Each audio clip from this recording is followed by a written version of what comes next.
হরে কৃষ্ণ বন্ধুরা, আশা করি সবাই ভালো আছেন। আজকের একটু আবার নতুন ভিডিও নিয়ে চলে এলাম।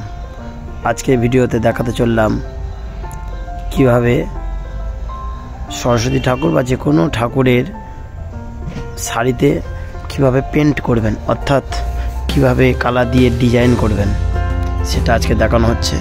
বন্ধুরা, ভিডিওটা সম্পূর্ণ দেখুন।